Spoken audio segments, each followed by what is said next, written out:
Bonsoir amis téléspectateurs d'Afrique Sport TV, c'est un plaisir de vous retrouver dans votre journal du soir d'Afrique Sport qui vous informe juste, c'est vrai. Nous allons débuter comme d'habitude avec le sommaire de cette édition. Les demi-finales de la CAN de beach soccer étaient au programme ce mercredi au Mozambique. Prêté par Arsenal, Folarin Balogun réalise une première partie de saison canon avec Reims avec 7 buts marqués en 12 matchs de Ligue 1. C'est désormais officiel, la sélection algérienne affrontera son homologue suédoise lors du prochain stage. Le match aura lieu le 19 novembre à Malmö.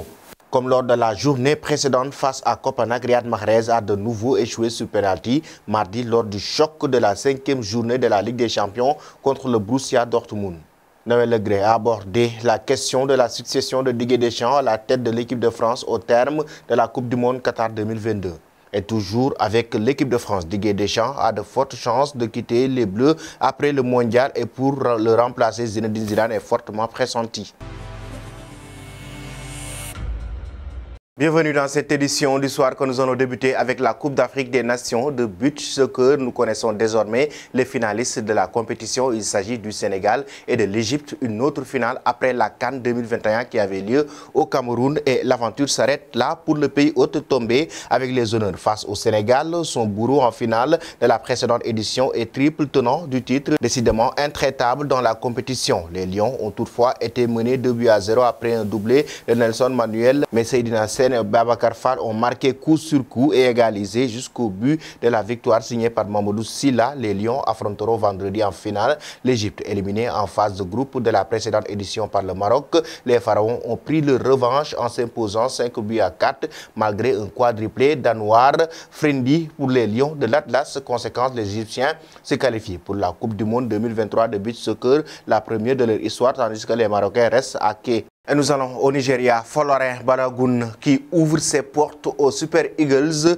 du Nigeria. International espoir anglais, l'attaquant de 21 ans vient d'ouvrir la porte de ses parents. Le Nigeria, je n'ai rien entendu de la part du Nigeria, mais je suis ouvert à tout car le Nigeria est très proche de mon cœur. Ma famille est originaire de là-bas. J'ai toujours de l'amour pour le Nigeria, a acclamé le buteur au micro de la BBC. C'est une conversation que je dois avoir avec les gens qui m'entourent, mon agent et évidemment ma famille. Clairement, le natif de New York a ensuite fait comprendre que la balle est dans le camp des Super Eagles, mais si on me proposait l'opportunité de jouer pour le Nigeria, alors que je pourrais avoir cette conversation, mais il faut d'abord qu'on me le demande au vu du talent affiché par Balogun. Il faudrait être fou pour ne pas donner ensuite à cette appel du pied. Et puis l'Algérie va disputer une rencontre amicale face à la Suède le 19 novembre prochain. Ce sera lors de la fenêtre de la FIFA. Lors du prochain stage du mois de novembre, la sélection nationale disputera au moins 2 matchs amicaux. En plus d'une sélection africaine,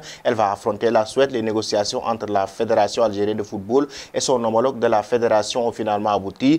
En effet, les deux parties sont parvenues à trouver un accord pour la programmation d'un match amical. C'est officiel, les Verts affronteront les Black lors du regroupement du mois prochain. Le match aura lieu le 19 novembre à partir de 20h30, a-t-on appris sur le site officiel de la Fédération algérienne de football.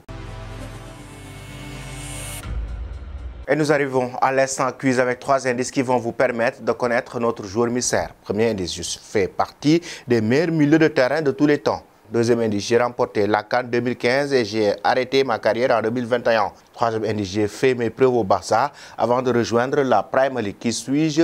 Vos réponses seront attendues en commentaire. Et nous allons poursuivre notre édition en Angleterre, notamment à Manchester City. Le clash entre Pep Guardiola et Riyad Mahrez, l'Algérien, qui a encore une fois raté un penalty et l'entraîneur espagnol s'en veut carrément à l'ancien joueur de Leicester City. Ce mardi, Manchester City a concédé le match nul sur la pelouse de Dortmund. Mais les hommes de Pep Guardiola auraient pu remporter la victoire si Riyad Mahrez s'était montré plus adroit en marquant son penalty. À la fin du match, Pep Guardiola lui a envoyé indirectement une pique. Bien sûr, c'est un problème de manquer autant de penalty. Nous avons manqué 24 ou 25 penalty depuis que je suis ici. La plupart en Ligue des Champions. C'est trop. J'admire toujours le courage de le prendre, mais bien sûr, nous ratons beaucoup de penalty. Nous en avons manqué un à Copenhague, Mahrez également. Et ici aussi, dans cette compétition, les marges sont minces. Il faut donc les marquer, a déclaré Guardiola. Sur les réseaux sociaux, Mahrez a été critiqué par les fans. D'après eux, il ne marque de penalty que seulement si la victoire de Manchester City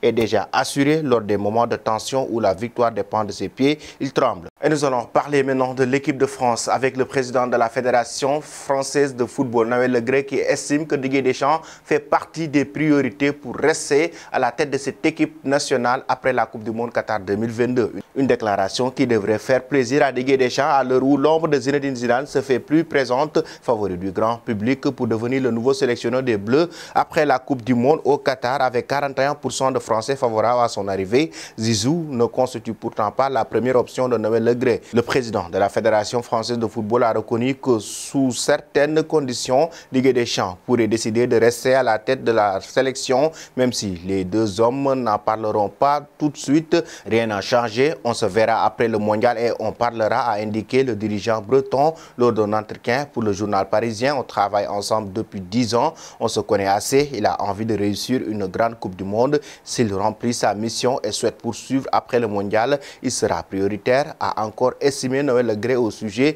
de Didier Deschamps. Et contrairement au président de la Fédération française de football, Noël Le Graët, Thierry Henry, lui, lâche une bombe sur l'avenir de Zinedine Zidane. Au micro de RMC cette semaine, Jean-Michel Larquet, fin connaisseur de l'équipe de France, a annoncé qu'il voyait bien Didier Deschamps arrêter les Bleus, peu importe les résultats engagés au Qatar. Je pense que Didier Deschamps s'arrêtera quel que soit le résultat de l'équipe de France au mondial. Je pense qu'il a fait le tour, a estimé l'ancien joueur, puis commentateur vedette des Bleus. Pour le remplacer, c'est toujours Zinedine Zidane qui fait office de grandissime favori selon Thierry Henry. L'équipe de France, il a été lié à beaucoup de clubs, mais ce n'est jamais concrétisé.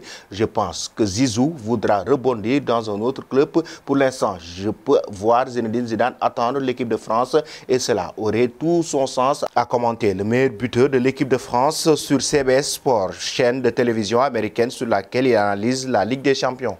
Voilà, chers amis téléspectateurs d'Afrique Sport TV, c'était tout pour votre journal du soir. Avant de vous quitter, la question concernant l'avenir de Zinedine Zidane. L'entraîneur français doit-il rejoindre l'équipe de France ou le Paris Saint-Germain? En même temps, donnez vos pronostics concernant le match entre le FC Barcelone et le Bayern Munich en Ligue des Champions. Merci et bonne fin de soirée.